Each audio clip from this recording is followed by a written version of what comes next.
Hello there horse racing fans and welcome back to the channel. We're here for the Breeders' Cup on Friday, on Saturday. It's an unbelievable meeting. I've already said I want to go next year. Hopefully we can have some winners and that'll put towards the airfare to get there and back. But we're going to have plenty of tips. This video is just giving out my nap for the Friday. Then there'll be another video running through the full card.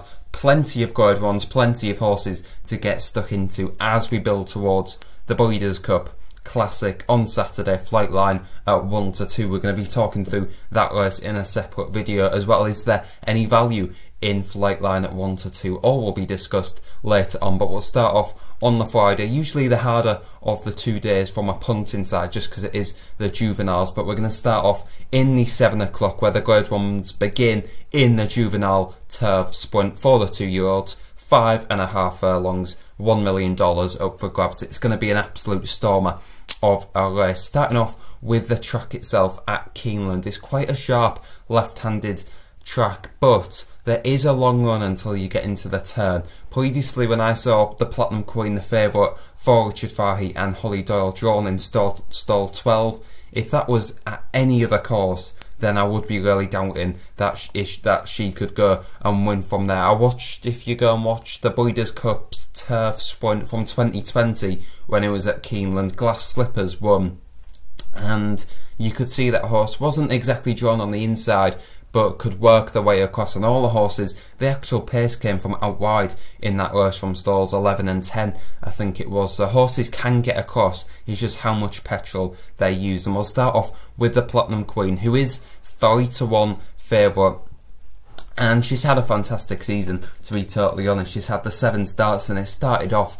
at Ripon. You just think a small track like Ripon, who would have known that the potential Breeders' Cup Juvenile Turf Sprint winner would be making their debut at Ripon on the 1st of June and was sent off 10 to 3, a bigger price than she is currently for the Turf Sprint. But she's done nothing wrong at all this season. She's barely been out of the frame apart from when underperforming in the Queen Mary. That was only on a 2nd start, and she went and won impressively at York on fast ground. She's probably going to encounter fast ground again today. She was 2nd in the Nunthorpe, and I think some of this form is quite hard to weigh up just because she's getting £20 from older horses when Highfield Princess carried 9 stone 12. The Platinum Queen carried 8 stone 2 in the Nunthorpe, so she got a lot of weight, but Highfield Princess is a fully matured Group 1 winning horse, so it's kind of hard to weigh up that form. If you look at her last run against 2-year-old, she was actually beaten by Trillium, who did actually underperform since. That form doesn't work out too well, but I think the soft ground probably could be an excuse. She was much better in the Abbey on Arc Weekend. Again, that was on softer ground, and I don't think she was seen to best effect. And I just think these recent 2 runs, even though she's finished 2nd, beaten a short head and won by a short head, I just think that might have taken a little bit out of her. This kind of is an end of season target. Might it be one step too far? Who knows? Look, she definitely is the best horse in this race, and if it was run on a flat track, say at York again, she'd probably be about 6 to 4, 11 to 8 to go and win this race. So it is tough to weigh up. We're going to move on to the other English challenger, 8 to 1 in the market, dramatised. Carl Burke, Ryan Moore takes the ride. That would be a little bit more of an eye-catcher if Ryan Moore wasn't already over for the Breeders' Cup. I just don't think Clipper Logistics want to pay for Danny Tudhope to fly over in first class to go and ride this filly. I think Ryan Moore taking the saddle probably will be a positive, but I just don't think she's good enough anyway. She was probably a bit of a beast, early season 2-year-old filly who was ready to rock and roll. She showed that when winning at Newmarket by 4 lengths, probably the most impressive 2-year-old performance we'd seen of the season at that point. She backed it up when winning the Queen Mary. I don't think that was the strongest race of all time. Then she was pretty poor at York last time out. She has had some time off then, dropped slightly back in trip, which might help, and yeah, could run well, but I'd be surprised if she was getting near the places.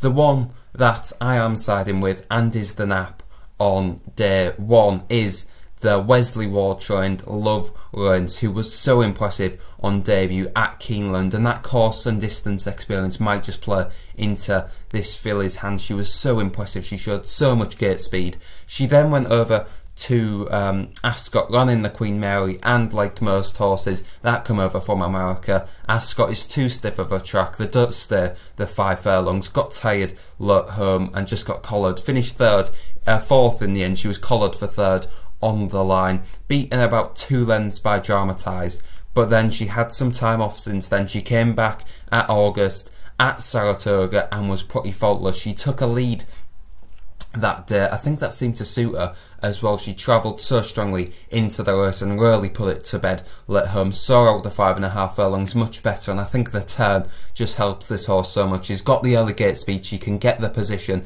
and then she can just hold it around the turn and then fill up and absolutely fly in the closing stages. At 6-1, an each way bet, this would be very impressive. And just one more thing to add on the Platinum Queen, John, in store 12 is the pace is going to come from high as well. Speed, Boat, Beach at 8-1 for Bob Baffert, I should say, and Flavien Prat. He's going to be getting ready for Flightline on Saturday. He's going to be wanting to get his eye in. That horse will go forward. Also the 10 horse, Tyler's Tribe, John, in stall 10 as well. He's going to go forward as well. Made her debut over 4.5 furlongs, so she's got electric gate speed. I should say he's got electric gate speed, so there's going to be plenty of pace from high early on. Holly Doyle is going to have an absolutely perfect draw and get away from the gate so quickly if she wants to get across. Otherwise she's going to be 3-4 wide and sitting in mid-division coming on the turn, and if she can win from there,